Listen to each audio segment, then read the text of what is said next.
G'day, I'm Hugh. I hear that you're learning about machinery. Well, machinery and farming is something that I have an immense passion for, so we'll show you around. I live on a 5,000 acre farm up near Rochester in northern Victoria. We mainly grow wheat, canola, barley and peas, and a bit of hay, it fluctuates a bit, and lambs for meat.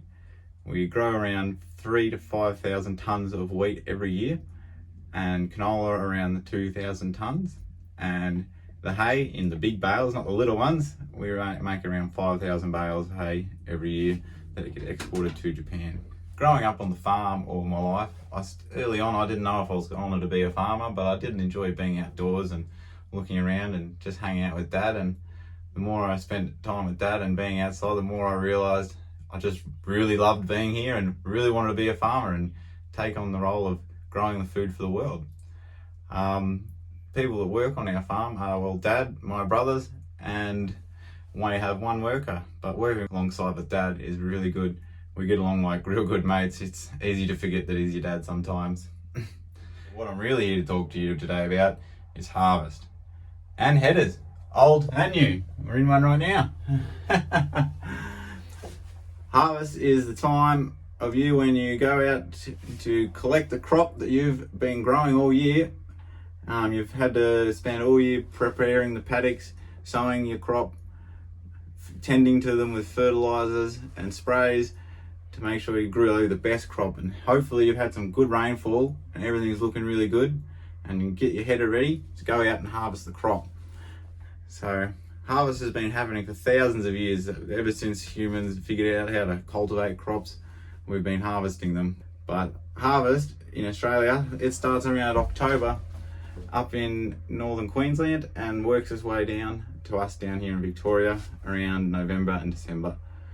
So at harvest, it's when you get to strip and reap the grain out of the crop that you've been growing. Now we come to talk about my obsession slash very strong passion for headers. It's my absolute favourite piece of machinery. I like tractors and I like trucks and stuff like that, but geez, you just can't beat a header. A good machine. A header is a machine that is used to collect the grain out of the crop in the paddock. So when it's out in the crop standing like this, there's still a bit green out there, that canola. It's in little pods or a little seed head, and you have to be able to strip that out and blow away all the chaff and the straw and collect it in the grain bin nice and clean and blow the rest out the back. Now, it's a very mechanised process, but it is something that's been going on for hundreds and hundreds of years.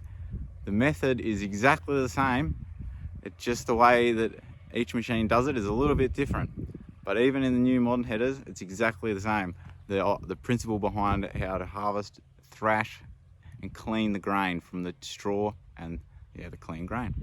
So the way a header actually works, you have your standing crop, you drive along with your header, and it goes into the front. There's a little knife, cuts the head off the straw, so you get straw left on the ground still, and only takes just the head, and it's just the minimum amount of straw that it can. And then it gets collected into the middle and it goes up into the thrashing system of the header. I'll show you on this one over here. The grain comes up here, it comes up and it meets the drum and the concave. Drum has what's called rasp bars, which are these grated looking bars on this drum here that moves, and it rubs the grain heads against this grate, which smashes out all the seed and the chaff. There might even be some in here now. That's the chaff there. So the chaff, and there's no grain because I collected it all, didn't I?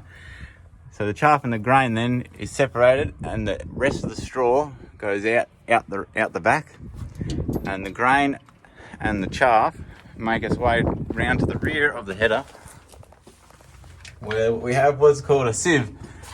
In the sieve, the grain and the chaff, it's shaking back and forth and comes across here, and there's a fan underneath blowing through it, and it blows all the little chaffy bits away, and your grain goes down the bottom, out this little tube here, and up into your grain box. And once it's in the grain box, you've got it. You've harvested with your header. Then it's just a matter of putting your auger out and augering it into a bin. So why did I start collecting old headers? Not real sure. I started playing around with a few motors and things when I was in primary school and early high school. And I just saw this one especially, this old John Deere here. He was out rusting in a paddock, and one of my mates just convinced me, he said, "You just got to go save that, that'd be so cool." And in year 11, I went and got this John Deere header and towed him back to the farm, and I spent all of my year fixing her up. It was really good fun working on it, and I learned a lot of really good skills on how to fix things myself. And I've never had a mechanics degree or anything, or sheet metal degree, but I taught myself, and it wasn't that hard in the end. So I just really like the old headers, especially Australian ones. I've mainly focused on Australian ones just because there's just not many of them about, and not many people collecting them. Makes it a bit cheap too. That's Australian, made in Geelong. This one's made in Melbourne. That John Deere, that is American. That's made, over in America. And we have the Massey over there and the David Shearer.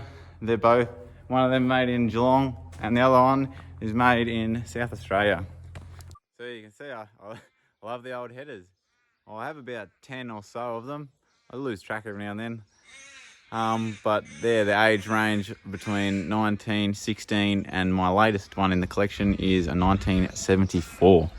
So mainly around the 1960s era. This is another old one. This is a more of older header, 1937 this header was made in Australia. But yeah, again, same principle, drum and a fan in the back there, and there's your sieves, blow the grain out, it goes across to the clean grain. Over time, the only thing that has really changed with harvesting is just a few tweaks to the technique and the size of the machinery and the efficiency of the machinery. Very the same as those old headers just before. You thrash the grain out that comes in here, it thrashes against the concave and goes down to the sieves where the air blows up through it, and it goes up into your clean grain tank. The new ones now aid farmers with more accurate losses to make sure you're not losing any at all. No getting out of the header so much to check on the ground, and you can adjust all of the settings of the header from in the cab, which makes it really, really good for just being able to fine tune it, and you can see all the data coming up on the screen. So that's really the biggest tech upgrade in a new header versus an old one. Favorite tech in modern ag would have to be auto steer. It's just fantastic. Having to steer the machinery all day takes a lot of fatigue and strain on the brain. So auto steer, it steers these big machines for us. So we just hit the button and it follows a dead straight line wherever we want it to go.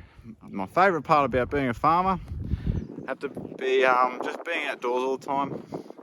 Absolutely just love being outside, and working with my father. It's really great working side by side with Dad, and when my brothers come back they help out too.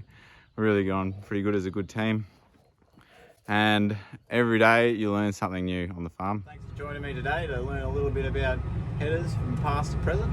I hope you got a little bit out of it. Let's put this one back in the shed.